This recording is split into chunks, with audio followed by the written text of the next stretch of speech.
Hi friends, what's up? So welcome to the UPSC path again. So today here I am discussing about the weekly magazine part 3 of July 2021. तो आज यहाँ पे मैं discuss करने जा रहा हूँ वीकली मैगजीन का पार्ट 3 जो कि इस मंथ में हम यहाँ पे जुलाई 2021 के एक वीक के जो करंट अफेयर्स हैं, इम्पोर्टेंट फैक्ट्स कॉम्पिटिटिव एग्जाम्स के लिए specially UPSC and the state civil services के बारे में जो कि प्रोस्पेक्टिव से इम्पोर्टेंट है, उन्हीं के बारे में यहाँ पे हम डिस्कस करने जा रहे हैं। तो फ्रेंड्स, देरी ना करते हुए शुरू करते हैं इस वीडियो को। तो जैसा कि पहली वीडियो में भी आपने देखा होगा, तो जिन फ्रेंड्स ने अभी तक पहली वीडियो नहीं देखी है वो पीछे जाके वीडियो देख सकते हैं। पूरी प्लेलिस्ट सेपरेट बनाई गई है यहाँ पे वीकली मैगजीन के लिए। तो अगर आप लास्ट वाली वीडियो देखेंगे तो आपको न्यू वाली वीडियो थोड़ी समझना आसान होगी। नेक्स्ट यहाँ पे देरी ना करते हुए शुरू करते हैं। तो फर्स्ट यहाँ पे इंटरनेशनल चेस डे जैसा कि कब मनाया जाता है, तो ये 20 जुलाई को मनाया जाता है। इसका एम क्या है? तो जो इंटरनेशनल चेस फेडरेशन है वो कहाँ पे है अगर देखा जाए तो पेरिस में है। तो ये 1924 में फॉर्म की गई थी, फाउंड हुई थी। तो इसको यहाँ पे रिमेम्बर रखने के लिए ही इंटरनेशनल चेस डे को 20 जुलाई को मनाया जाता है।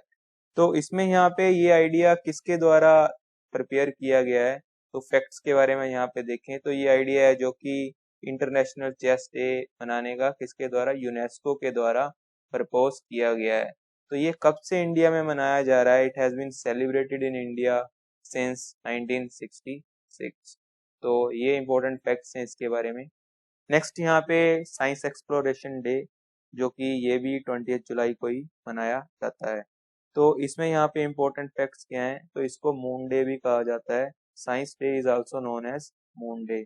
तो ये डे फर्स्ट टाइम कब मनाया गया था? It was on this day, जो कि 19 इस डे को कब मनाया जाने लगा और क्यों मनाया जाता है? तो ये 1969 में जो नील आर्मस्ट्रॉन्ग है और एडविन वज अल्ड्रिन है, जो फर्स्ट ह्यूमंस थे जो कि मून के सरफेस पे लैंड इन्होंने किया था। तो तब से इस डे को साइंस एक्सप्लोरेशन डे मनाया जाने लगा और इसको मून डे भी कहा जाता है। नेक्स्ट यहाँ पे हम नेशनल थर्मल इंजीनियर्स डे, तो ये डे 24 जुलाई को मनाया जाता है। तो यहाँ पे इसका एम क्या है? इम्पोर्टेंस को शो करने के लिए थर्मल इंजीनियरिंग इंडस्ट्री, तो ये काफियों को पता ही होगा क्योंकि मोस्ट ऑफ द जो फ्रेंड्स हैं अपने इंजीनियर बैकग्राउंड से हैं। तो जो भी फ्रेंड्स मैकेनिकल इंजीनियरिंग वगैरह रहे होंगे, thermal engineering is the part of the mechanical engineering. तो यहाँ पे इम्पोर्टेंस एडवांसिंग है थर्मल इंजीनियरिंग इंडस्ट्री की, क्या इम्पोर्टेंस है, तो ये इसका एम रहा है। तो इसमें यहाँ पे फैक्ट्स क्या हैं इसके important? To provide the electronic industry with innovation, high quality and cost effective management और पैकेजिंग सोल्यूशन को प्रोवाइड करना, ये इसका इम्पोर्टेंट यहाँ पे फैक्ट है। नेक्स्ट यहाँ पे 25 जुलाई को वर्ल्ड ड्राउनिंग प्रिवेंशन डे है जो कि मनाया जाता है। तो इसका जो इम्पोर्टेंट फैक्ट है यहाँ पे, to offer life saving solutions to prevent it. तो इसमें यहाँ पे हाईलाइट किया, इसका यहाँ पे एम क्या है? To highlight the tragic and profound impact of the drowning and family communities. तो ये रहे यहाँ के इम्पोर्टेंट डेज। तो नेक्स्ट यहाँ पे अभी हम डिस्कस करेंगे पॉलिटी के इम्पोर्टेंट फैक्ट्स के बारे में। तो यहाँ पे जो trafficking in person convention bill 2020 है, तो इसको ऑनगोइंग मॉनसून सेशन है जो कि पार्लियामेंट का, उसमें यहाँ पे लाया जाएगा। तो अब यहाँ पे डिस्कस करते हैं trafficking in persons prevention care and rehabilitations. तो इसमें है क्या? ये बिल एक्चुअली है किस किस पे एप्लीकेबल होता है, किन सिटीजन्स पे एप्लीकेबल होता है? इवन ये सभी सिटीजन्स पे एप्लीकेबल होता है, चाहे वो इंडिया में रह रहे हैं चाहे वो नहीं रह रहे हैं। ट्रैफिकिंग इन ह्यूमन बीइंग्स जो कि आता है, it is prohibited under article 23 clause 1। तो आप जैसा कि कॉन्स्टिट्यूशन में देख सकते हैं, कॉन्स्टिट्यूशन ऑफ इंडिया, तो ये आर्टिकल 23 के क्लाउज 1 में आता है। नेक्स्ट यहाँ पे इस पॉइंट में यहाँ पे जैसा कि मैंने बताया, ये सारे सिटीजन्स के लिए अप्लाई होता है, इधर वो इंडिया में रह रहे हैं चाहे नहीं रह रहे हैं, चाहे वो जो भी पर्सन इंडिया का परमानेंट सिटीजन है, तो ये बिल उसी पे अप्लाई होता है। इस बिल में क्या क्या चीजें प्रपोज की गई हैं, तो यहाँ पे स्ट्रेंजेंट पनिशमेंट ये बिल प्रपोज करता है, stringent punishments for the offenders, जो कि ऑफेंडर्स के लिए इंक्लूडिंग हेफ्टी फाइन्स और सीजिंग देयर प्रॉपर्टीज। तो इसमें यहाँ पे इन को यही बताया गया है कि जो ये सारा इस बिल में यही पॉइंट्स डिस्कस किए गए हैं कि जो कोई भी पर्सन गलत है उसको यहाँ पे फाइन डाला जाए और उसको यहाँ पे इवन उसको हाई से हाई पनिशमेंट भी दी जाए। तो ये बिल इवन जो प्रोटेक्शन के लिए मेनली फोकस किया गया है, तो इस बिल में protection of the women and children, ये सारी चीजें, even security of the transgender, ये सारी चीजें यहाँ पे फोकस की गई हैं। तो डिटेल में हम कभी अलग वीडियो में यहाँ पे डिस्कस करेंगे। तो इसमें मेनली मेन पॉइंट्स यही थे, फैक्ट्स, जैसा कि मैंने बताया कि ये मॉनसून सेशन में अभी टेबल्ड होने वाला है, अपकमिंग मॉनसून सेशंस जो कि आने वाला सेशन है। नेक्स्ट यहाँ पे अरुणाचल प्रदेश के द्वारा नोटिफिकेशन इशू कर दी गई है कि टेम्परेरी एंट्री परमिट्स हैं, जो कि किसके द्वारा अभी कहा गया है कि टेम्परेरी परमिट्स चाहिए, क्योंकि पब्लिक और प्राइवेट सेक्टर कंपनीज हैं अरुणाचल प्रदेश में, सॉरी। तो जो भी पर्सन वहाँ पे वर्क करते हैं तो उन लोगों के लिए यहाँ पे इन्होंने ये टर्म एंड कंडीशन इंपॉर्टेंट रख दी है, ताकि उनको कोविड की एटलीस्ट 1 डोज लगी होनी चाहिए, तभी वो इस डेवलपमेंट सेक्टर में जाके पास ले सकते हैं। ये भी एक काइंड का पास ही है। नेक्स्ट यहाँ पे अगर ज्वाइंट पार्लियामेंट्री कमेटी, तो यहाँ पे पर्सनल डाटा प्रोटेक्शन बिल के बारे में डिस्कस किया गया है। तो इसमें यहाँ पे इसको एक्सटेंशन दे दी गई है और इस बिल को यहाँ पे पार्लियामेंट में सबमिट किया जाएगा। इसकी फाइनल रिपोर्ट यहाँ पे पार्लियामेंट में सबमिट की जाएगी till the first week of the winter session. तो इसको कुछ मंथ्स के लिए यहाँ पे फिर से पर्सनल डाटा प्रोटेक्शन बिल में फिर से एक्सटेंशन दे दी गई है। तो नेक्स्ट यहाँ पे हम ज्योग्राफी के बारे में डिस्कस करेंगे। तो यहाँ पे मेनली फोकस किया गया है सीरियल्स पे।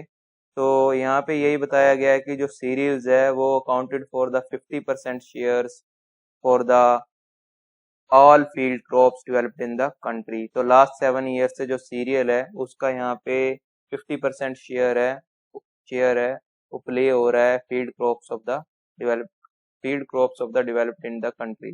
तो नेक्स्ट यहाँ पे एमपी के बारे में यहाँ पे डिस्कस किया गया है।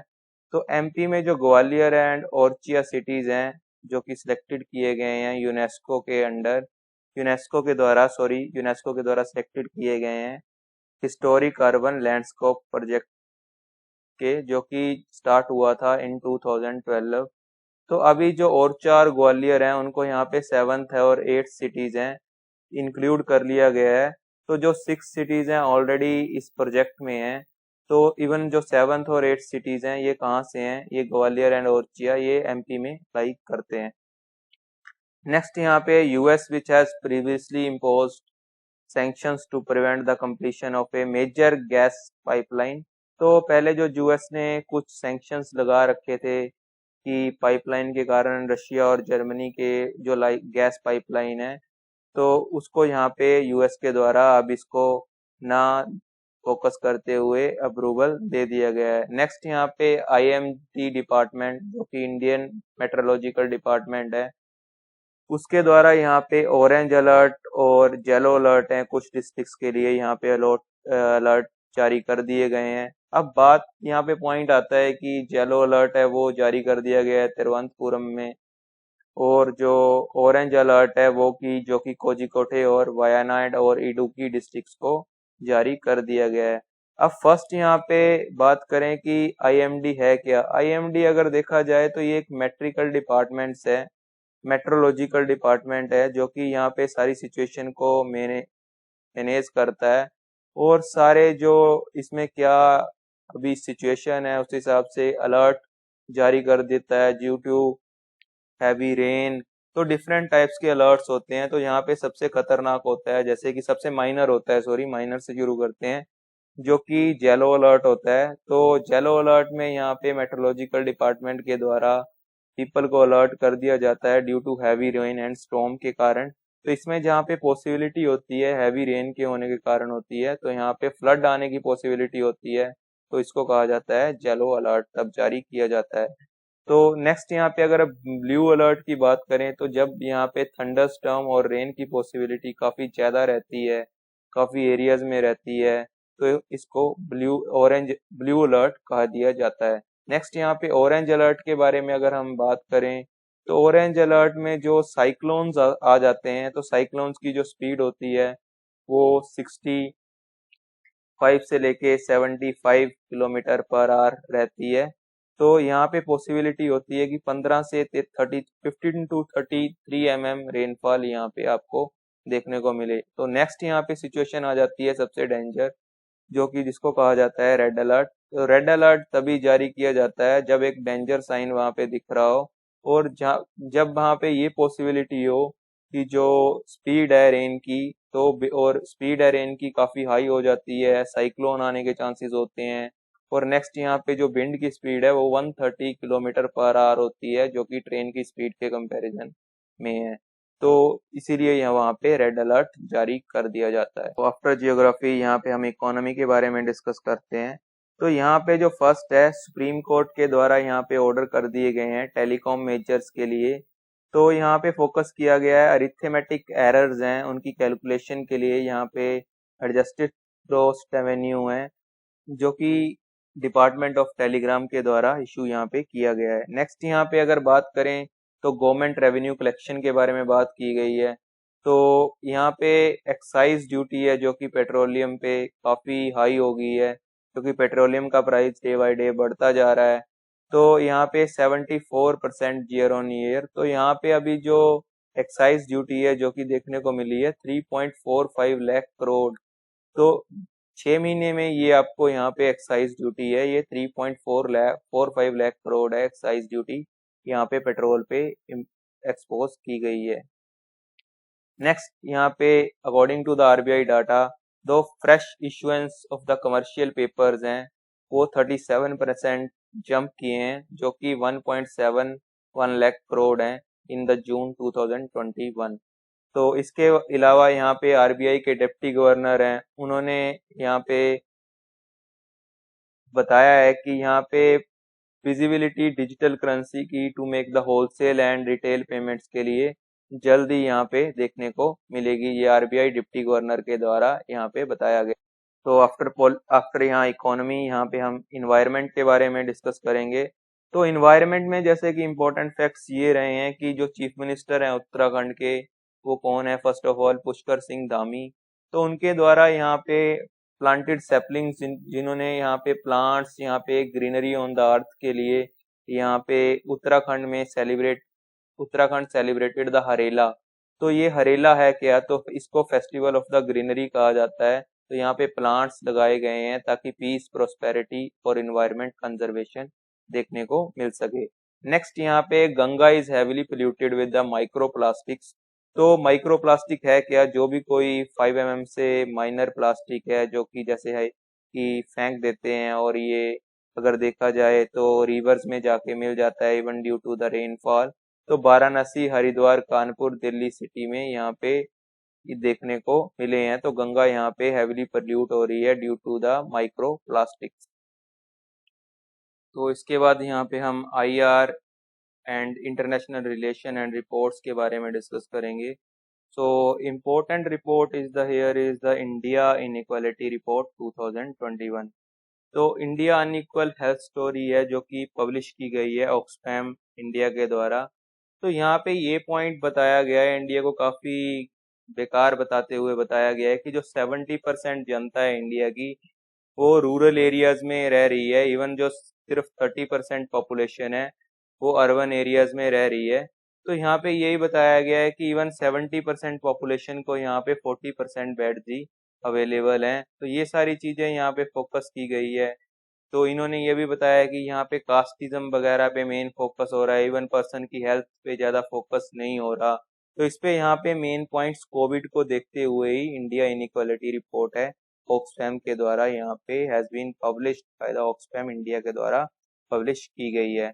तो this one is the point to note down.